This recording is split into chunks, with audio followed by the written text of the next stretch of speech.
morning, everyone. Today we will go on with our lecture, that is Chinese painting. The contents of our lecture include 4 parts.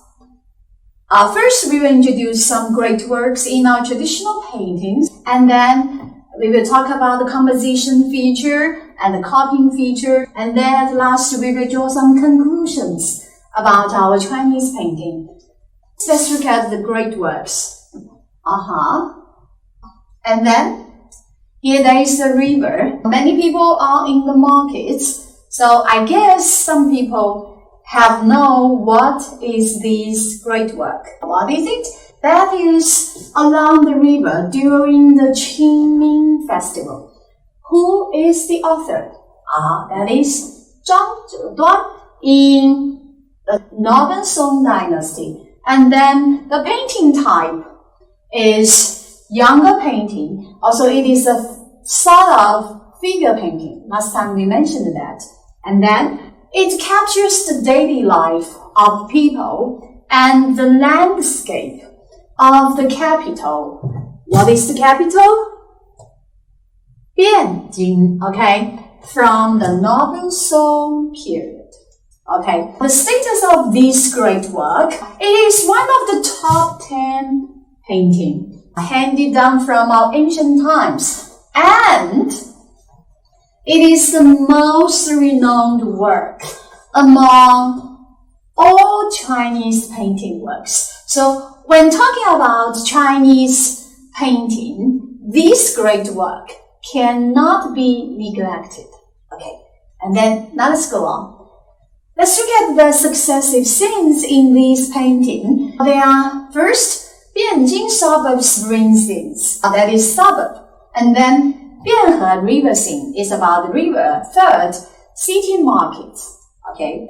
And the successive scenes reveal the lifestyles of all levels of the society, no matter you are rich or the poor. Okay, as well as the different economic activities in the city and the rural areas. Okay, so in this great painting, many different economic activities are depicted. In this painting, it has 1,643 people and 208 animals depicted. Okay. And then let's enjoy some video. This is the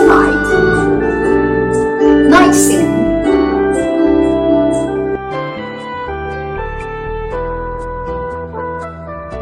This is morning in the market. The people are drinking tea here or having breakfast.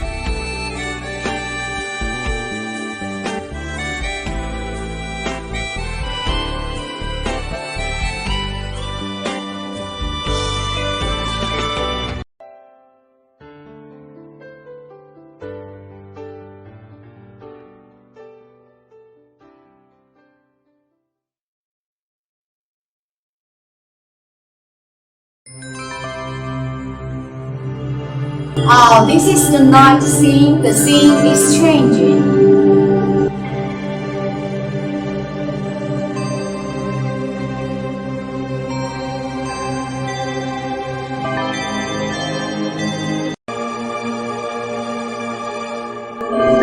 This is morning again, in the daylight, and some people are taking some water. These are the camels.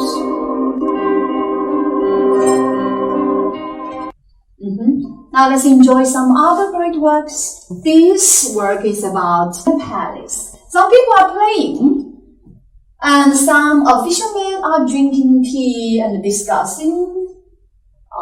2 ladies are painted vividly. Okay, very clearly. And these 2 ladies and this young boy. Okay, yes. The name of this painting is Spring Morning in the Han Palace. Okay, the author is Qiu Ying, in the Ming Dynasty, and also it is a younger painting because there are many different people's activities. Okay, and also this painting is very long. It has 574.1 centimeters long and 30.6 centimeters wide, and it is a representation of various daily activities. So it is a younger painting in where? In the palace. Here, Han Palace. When? In the early spring. So the name of this painting is Spring Morning in the Han Palace. Okay, what are they doing? Such as enjoying the zither, watering and arranging flowers and playing chess. Okay, and also it is one of the top 10 painting handed down from ancient times, and Chou Ying was one of the top 4 great masters in the Ming Dynasty. Okay, a great painter, a great painting. Okay, and now let's discuss the specialized Gongbi brush technique in this painting. First, crisp brushwork. And then vivid colors. Let's look at the colors. Very different colors, and trees and the rocks are decorated and punctuate the garden scenery of the lavish palace architecture. From the background, we can feel lavish palace architecture. Okay, and then let's enjoy the full page of this great painting. Okay, from this is the end, this is the beginning. Okay, and then let's enjoy another very special painting, that is 100 horses. This is the beginning, this is the end. The horses are in different poses and styles. Some of them are standing and playing or lying. And here are some men. Okay, some men. And then the author of this great painting is Lang Shiming. Lang Shiming was very special because he was an Italian, but he worked as a court painter in China for over 50 years. Okay, in the Qing Dynasty. And so the painting type is very special because it is a combination of Chinese and Western elements. And it has 2 sizes. The first is larger, 613 centimeters long and 102 centimeters wide. This painting is larger than the painting just now we mentioned, the Early Spring in the Han Palace. Okay, and that is the paper manuscript. Also, it has another size that is a little smaller. It is a silk scroll, and it has 2 different places for the collection site. Because of our special history, this great painting was saved in the Metropolitan Museum of Art in New York, holding the paper manuscript.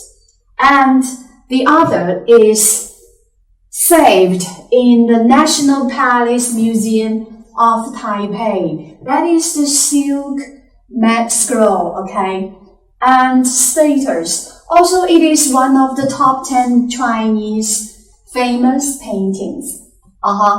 And because this painting is a combination of Chinese and Western elements, and it was drawn by a foreigner, by Lang Shiming, this great painting is really special. The only one among all of the great paintings. Okay, now let's look at the greatness of the painting. First, rich colors. The colors are very rich, and then complex composition, and then unique in aesthetics. And a total of 100 horses are depicted in this picture, and the horses graze on the grassland, lying or standing, playing or foraging, gathering or scattering, freely and leisurely. And now let's enjoy the essence of the painting. There are several shepherds at the beginning, just now we said here.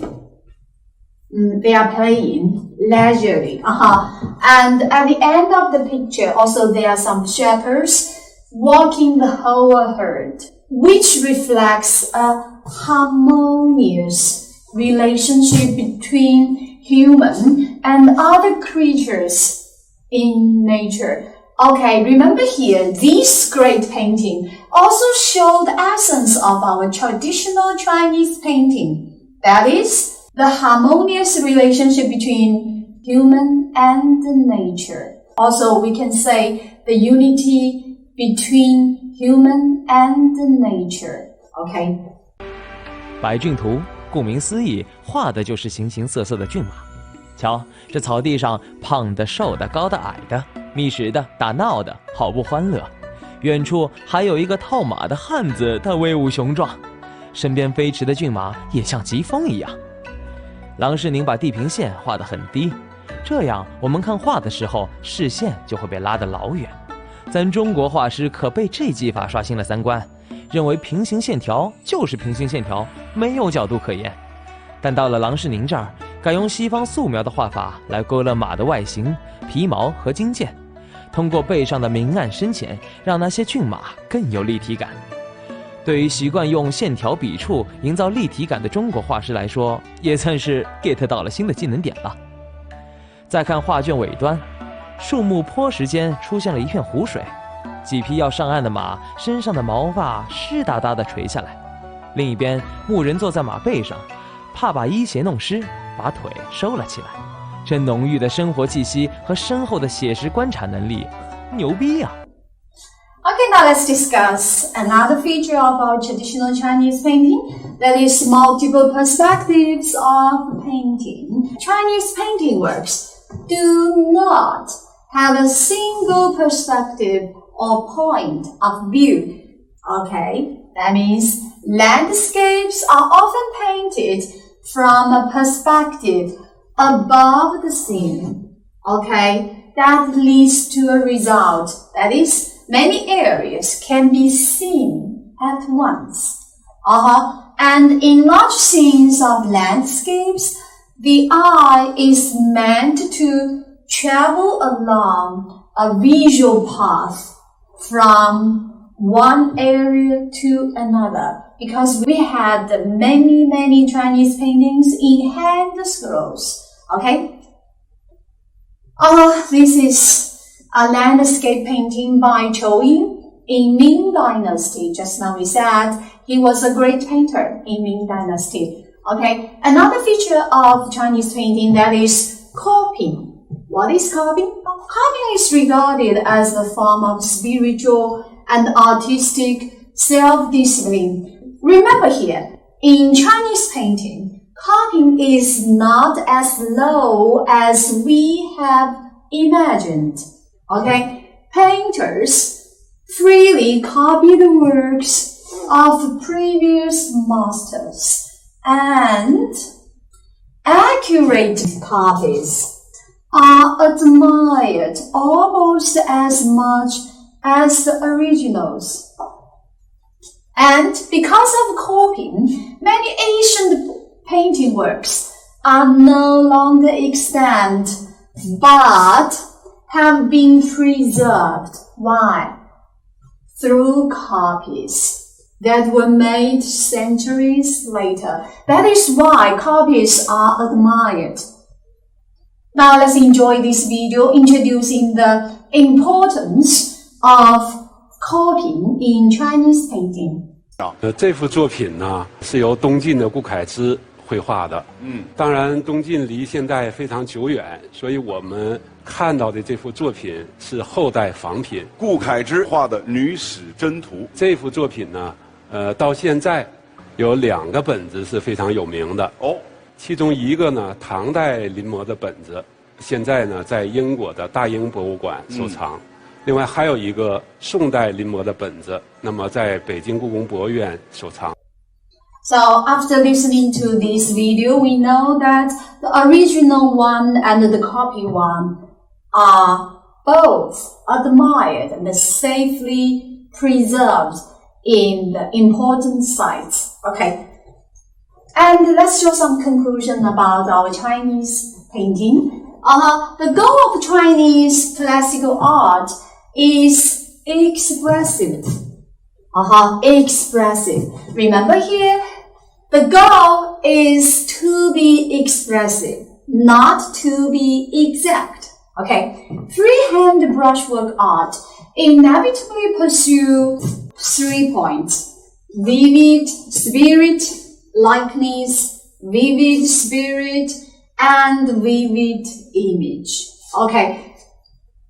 To achieve the goal of being expressive, here are some specific requirements. They are rhythmic vitality, temporal and spatial variation, artistic conception beyond the image. So we can draw some conclusion of all these. That is, whoever doesn't know mutualism of blankness or conception beyond image cannot understand the characteristics of Chinese painting. Either cannot understand the greatness of Chinese painting. At last, they cannot enjoy the Chinese painting. That is the end for our lecture today. Thank you very much. See you next time.